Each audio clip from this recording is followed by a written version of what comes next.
Hello everybody, it's me, Jen, and I'm nothing if not intense. It's Tuesday, the least talked about day of the week, August 28th, 2018. Just gonna make a quick video about the Fema after action report from the Las Vegas shooting, because I really need to get some mowing done since I didn't do any this weekend. Wow, what can I say? A few things stood out at me. I just perused this briefly last night, so it's nothing going to be in detail. And, excuse me, my allergies are super bad today, so I apologize. But one of the things that came to mind once I realized that they're using the false narrative is garbage in, garbage out. So if the data and the events that you're analyzing aren't completely honest, have been compromised, what does that do to the end result? Makes it shit as far as I'm concerned. Now, from what I could see, obviously there are some things regarding communication and stuff like that that obviously can be improved, but they're basing all of this on a false narrative. This wasn't what happened that night. So to take that information, analyze it, and get results and considerations from it, it doesn't hold a lot of weight for me because they're not analyzing the correct data. Let's just take a look at the timeline of key response to the events. So on page 12. And I will link this for you in the description so that you can take a look at it for yourself.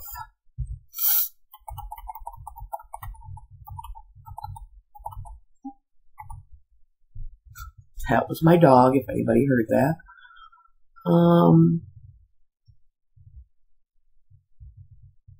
The thing that struck me, 10:16 p.m. Paddock self-terminates, that's a new phrase, between 10:16 and 10:18. He self-terminates. How do they know that? Because of the heat detection system in the hotel room, which I still don't understand and would love to have more information about that. But that's what FEMA's telling us, that he self-terminates between 1 and 2 minutes after the shooting stops. Okay.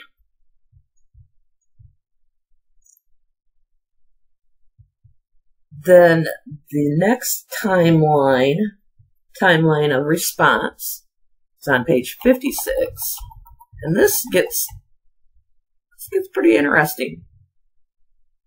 What is there that I haven't seen before, and things that should be there that aren't. So they're talking about setting up the staging areas and things like that, the divisions. They had an East Division, a West Division, North Division, South Division, North Branch, and South Branch. I've always wondered why Chief Greg Castle, who's the chief of Clark County Fire Department, when he talks, he always says they set up an East Division, a North Division, and a South Division. He never mentions the West Division. Well, this does have the West Division in there because it was set up that way. But for some reason, Chief Castle doesn't ever want to talk about the West Division. And what I surmise from that maybe is, I think the West Division guys were doing the heavy lifting and the quote-unquote dirty work, a lot of that type of stuff. And I'll get more into that down the road. And obviously, everything was coming from the west to the east. So for them to have a West Division, why would they need a West Division? Well, they needed a West Division, but they just don't want to talk about it. The so-called distraction calls, which I disagree with them being distractions, those were legit calls about legit shooters who were harming people in those casinos. But anyway, for the purposes of this video, we're just going to go with distraction calls, even though they aren't distraction calls. But you see, they have them all listed, they have them all numbered. But what is missing? Where is any reports of shots fired at Bellagio? Because that happened twice. But you do not see that on there at all. What is up with that? Did they just... I mean, I don't understand why the Bellagio is not listed in there. There was a lot going on at the Bellagio that night. I found this interesting. 12:10 a.m. report of 20 hostages being held at New York, New York.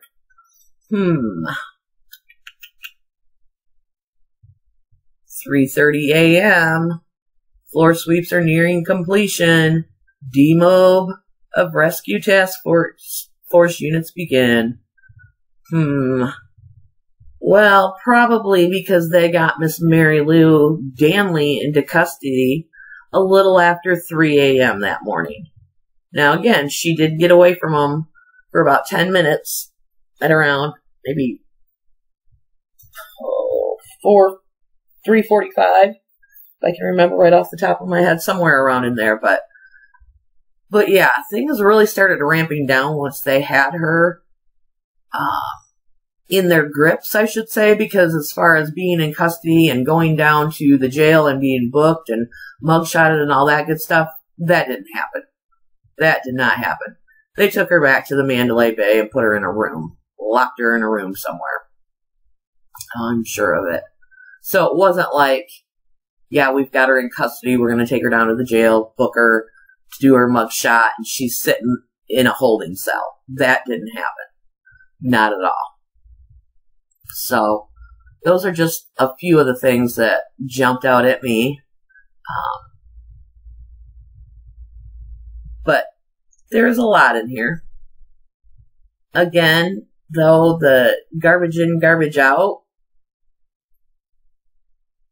And I would think that Fema would know,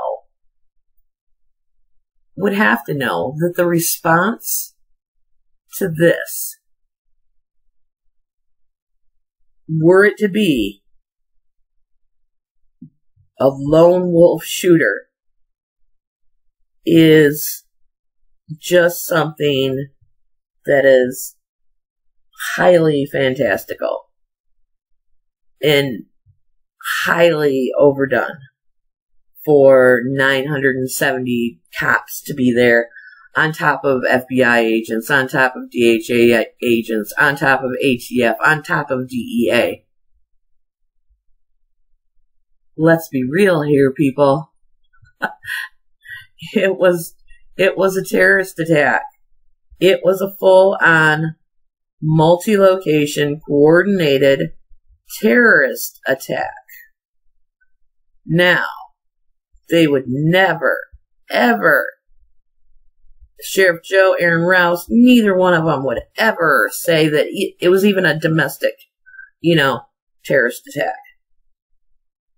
However, now, as I was reading the lawsuit that MGM filed against the victims, which I don't even want to get started on that. Oh my gosh, that just makes my blood boil. Now it's almost like they're saying, okay, it was a terrorist attack. Sheriff Joe now is calling it a terrorist attack. Somebody said Aaron Rouse even said that now. I didn't watch that his full interview that was done recently, but because MGM in that lawsuit is trying to say that the security company they hired, which is DHS certified, they have no culpability in this. It would all be on the quote unquote seller of the service, which was that CSC security system. But the event itself has to meet the criteria of the Safety Act of being a terror attack. So before, they didn't want, wasn't any, just some crazy lone wolf guy, not a terrorist attack. It's got to meet this criteria. It doesn't meet it. Well, now, since they need it to meet certain criteria and fall under quote unquote a terrorist attack, now they're calling it a terrorist attack. How convenient is that? This is so effed up. I don't even have words for how effed up this thing is. And I'm telling you what, I did not realize how much of a creeper Jim Murren was until I started doing some research on him.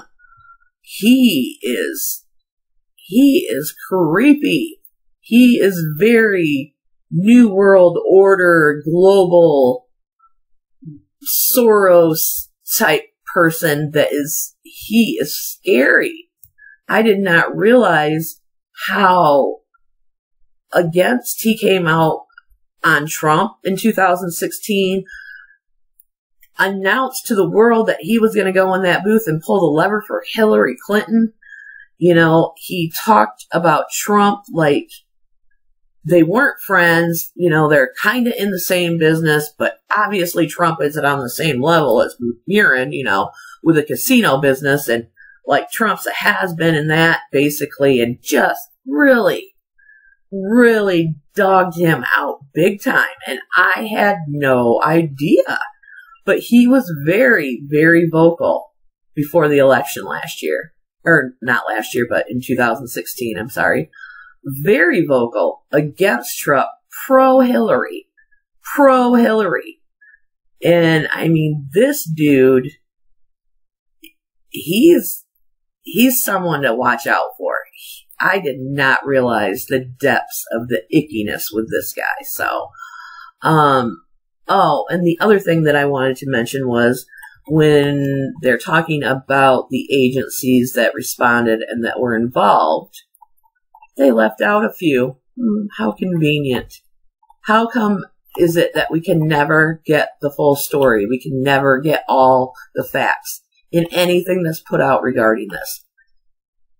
There has never been anything that has been complete and true. So, let's see where did that go? Oh, okay. 9 law enforcement agencies, 4 fire departments, 3 private ambulance companies.